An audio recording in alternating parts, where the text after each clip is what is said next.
Hey guys, good morning. I'm just bringing to you most questions that I've been getting online or via text and phone calls. So I thought I'll just print stuff out and then kind of walk you guys through the questions that I'm getting, okay? Yeah, so it should be fun.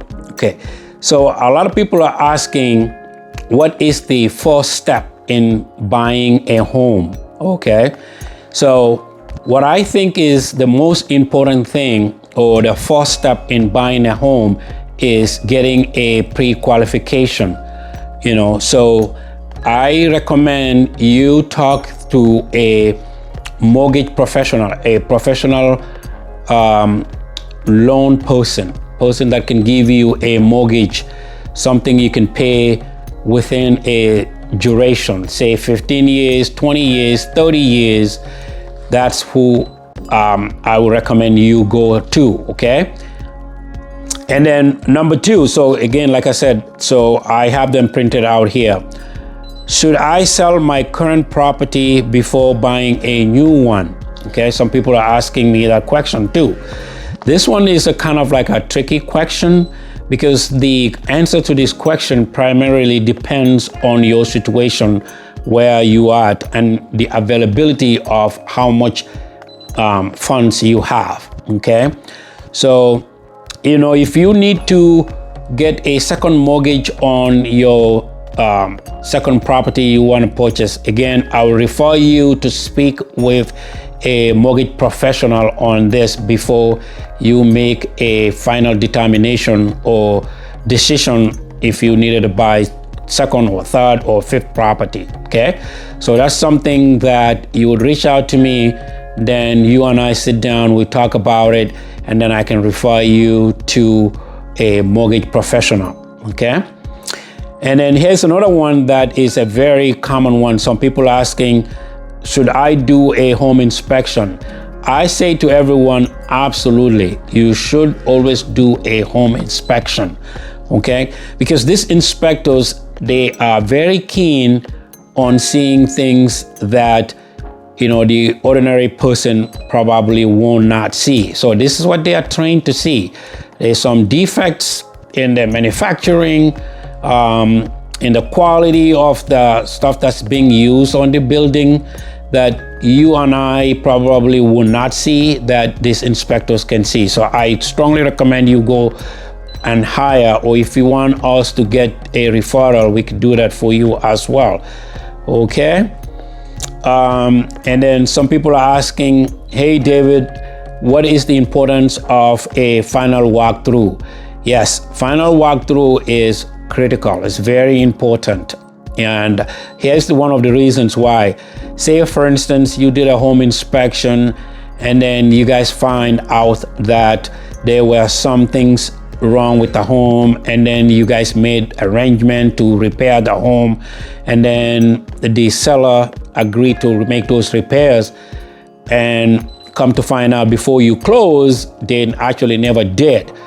Final walkthrough will reveal all of that for you. So final walkthrough, one of the key important things is that you can actually see that these repairs are taken care of or not.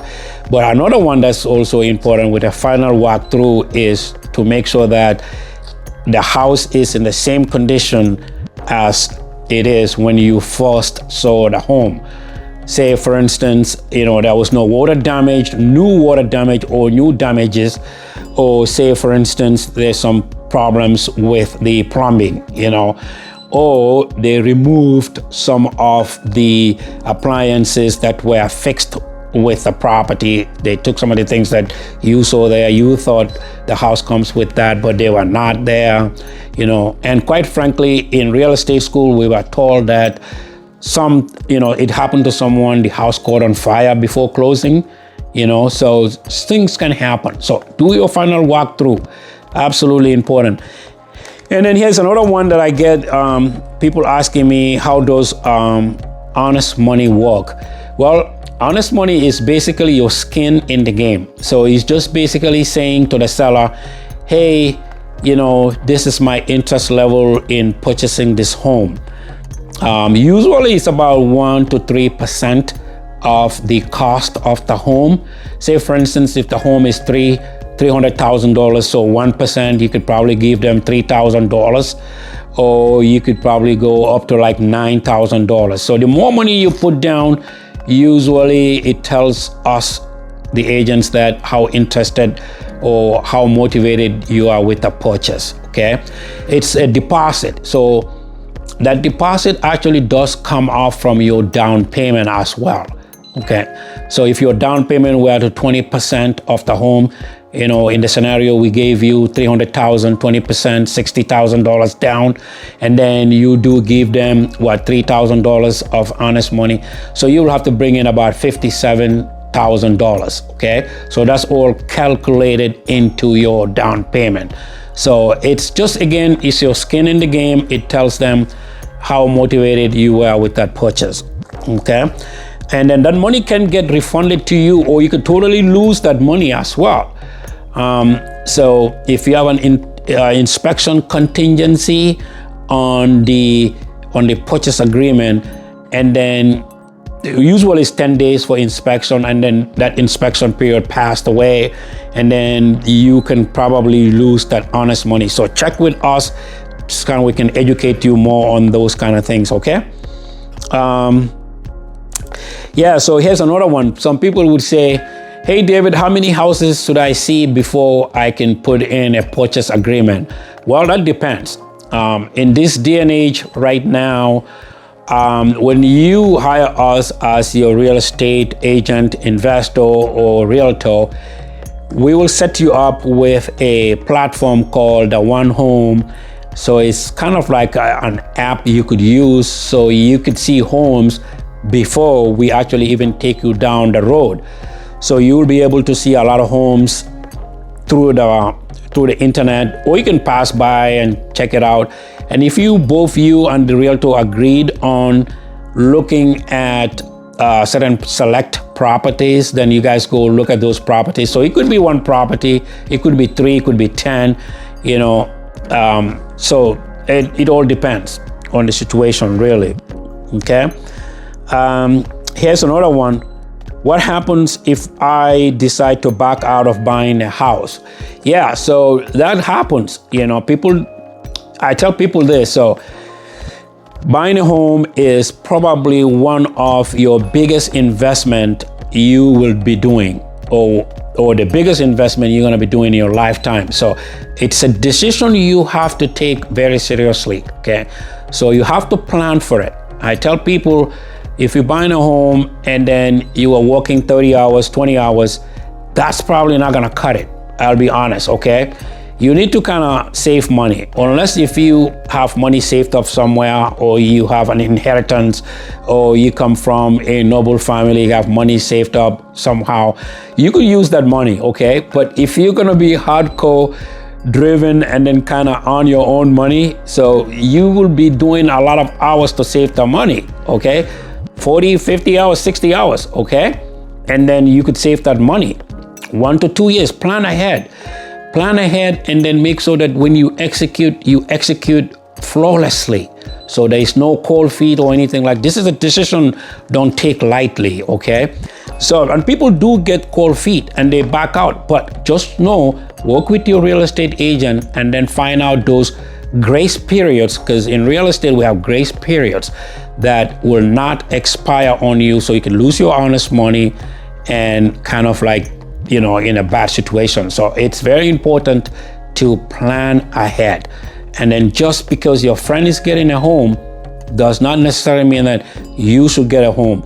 And then your friend buys a, $2.5 million home, you don't know how he got that money. Okay, that doesn't mean that you should be going for a 2.5 million or 1.5 million.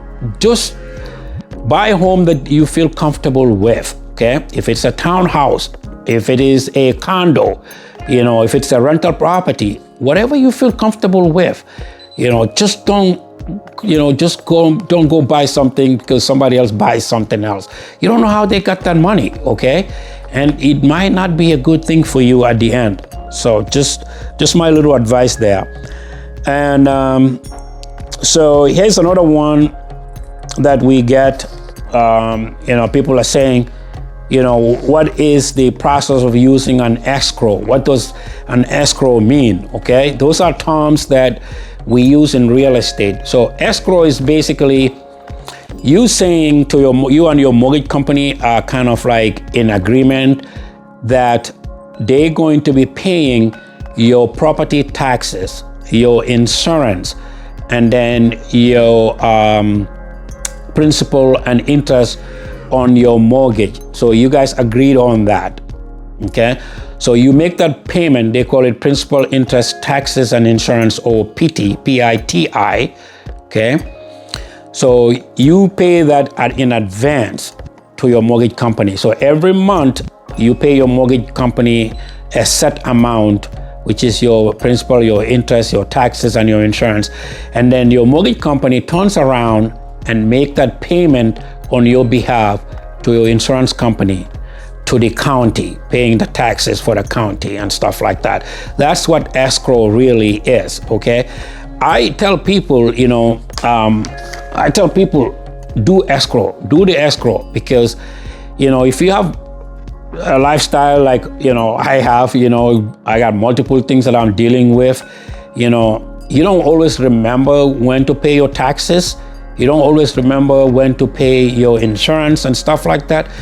Then you just using your mortgage company to make that payment on your behalf, okay? And, it's just a beautiful thing for you to do, to set up an escrow. So talk with us, consult with us, and then we can find you real good mortgage companies in this area or in this market that can help you make this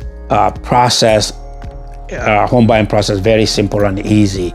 Okay, guys, so do send us more questions. If you have questions, we can answer them for you. If you want us to do a one-on-one as well, we can invite you to come and speak with us about any real estate portfolio you are interested in. Again, this is your friendly real estate investor, agent, realtor, David Habimana. You could give us a call, 612-868-5669, or you can visit us at www.davidhabimana.com, or you can go to prodesignhomesolutions.com as well. Or if you are in the area, Spring Lake Park, we are at 950 County Road 10, Spring Lake Park, and we are in Suite 120. Thanks a lot, guys. Thank you. Do send your comments along. Perfect.